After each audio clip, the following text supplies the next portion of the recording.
You're listening to the Cyberwire Network, powered by N2K.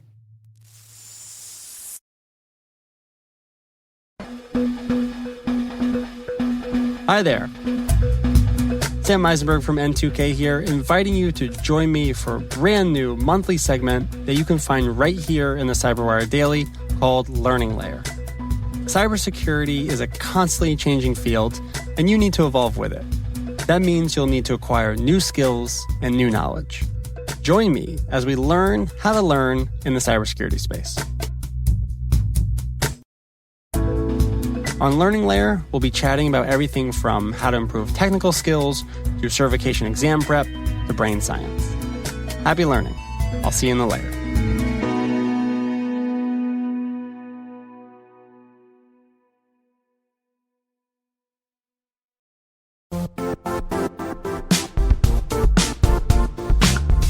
And now a word from our sponsor, CrashPlan.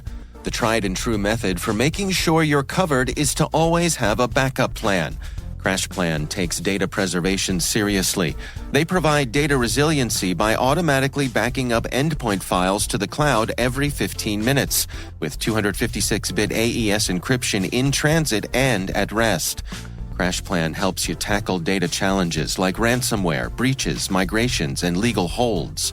The undeniable solution for the inevitable: back up better with CrashPlan. Try it for free at crashplan.com.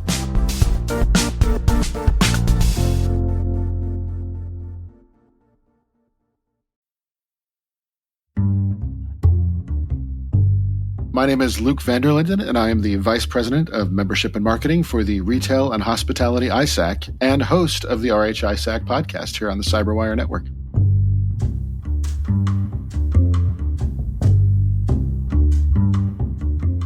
I wanted to be a television producer. It was not a cybersecurity professional because that career, that possibility didn't even exist. I wanted to work in the broadcasting industry and be a Hollywood mogul. My first career, by the way, was in 1977. I became a child model and actor. So it might have been a little bit inspired by my flirtation with the industry at an early age. But yeah, I majored in media studies when I went to college, basically the business behind television. And while I was in college, I got a job at the local PBS station where I was living. And that turned into my the first 11 or so years of my career working in television. It was PBS, though, so it wasn't exactly in production or as a Hollywood mogul, but swiftly became part of their fundraising apparatus and their membership apparatus. That's what I did. I ran those for a while. I also created the online fundraising initiative for that station that was then emulated at the time by a number of other stations. So early on, that was kind of my claim to fame. As the internet was starting to be a thing, we learned how to use it and use it to market and to raise money for our initiatives. Yeah, so that's how I fell into, I guess we'll call it, back then I was doing basically direct response marketing. So using email, back then that was the best tool we had, but then that would turn into social media and then various other tools. And interestingly, after I progressed through various stages in the fundraising departments at that station, I ended up going from new media, email and online, to old media. That turned into a job working in direct mail. But it was really using any tool to reach out to people to get them to take the action you want them to take. So I worked at an agency, a small family-owned agency, for about 7 years after I left the station, working with a lot of public broadcasting stations, but then branching out into other areas like public libraries, advocacy groups. So that got me interested in working with individuals who support organizations and who are involved with organizations. And I ultimately fell into the association world, which is technically what the RHISAC really is. I wear kind of two hats, well, three hats if you count the podcast hat, but we'll leave that one aside. But two hats really is the care and feeding of our members. So everything from when someone wants to join, us making that happen, to just onboarding them once they do join, checking in and make sure they're getting as much out of their membership as we can. And the big part of my day is taken up with interacting with and having calls with our members and prospective members. The other hat I wear is I'm part of the leadership team. So just looking at the overall strategic direction of the organization, are we serving our members from that higher altitude vantage point and making plans for 6 months to a year to 5 years in the future. So it's really great to be able to be on the ground and also up in the air doing both things, both strategic and tactical functions.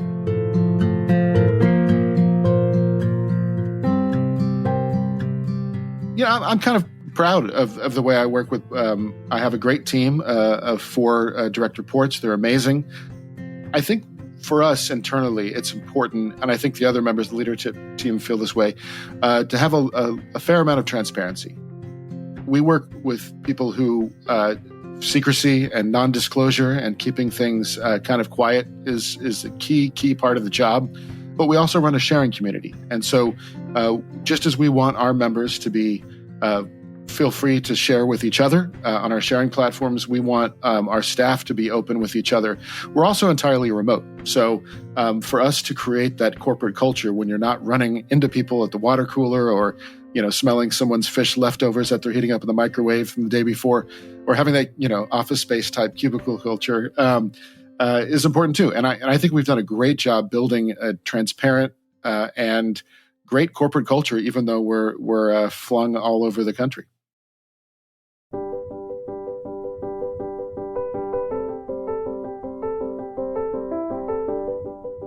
There's a skills gap, obviously. There's a huge number of open positions. And how do you fill them? And talking to people, I'm interested in that, but I'm not technical.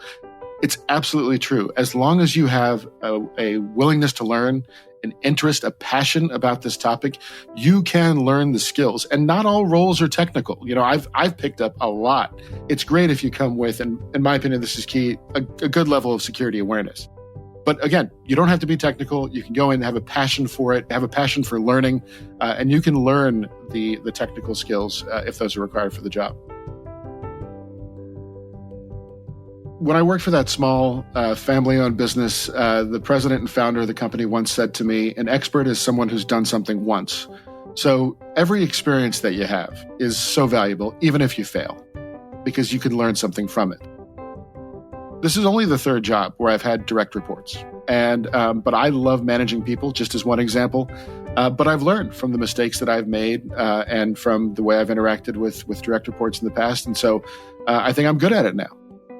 I think with age comes this knowledge, but also with experiences. So, to that point, don't be afraid to go out there and fail. Give it a shot. I think that's one of the best ways to be successful is not to be afraid to fail, but to go out and give it a shot and learn from what you've done.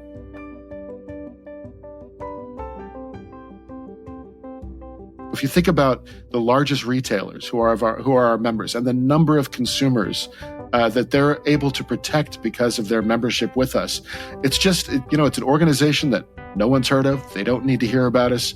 They don't need to know we exist unless you work in this industry. And just to me, I don't need my name to be known.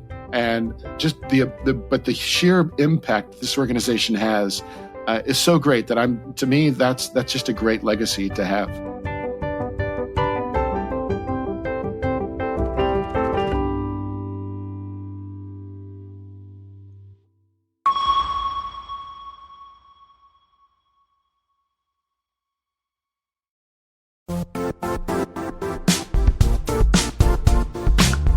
Are you frustrated with cyber risk scores backed by mysterious data, zero context, and cloudy reasoning?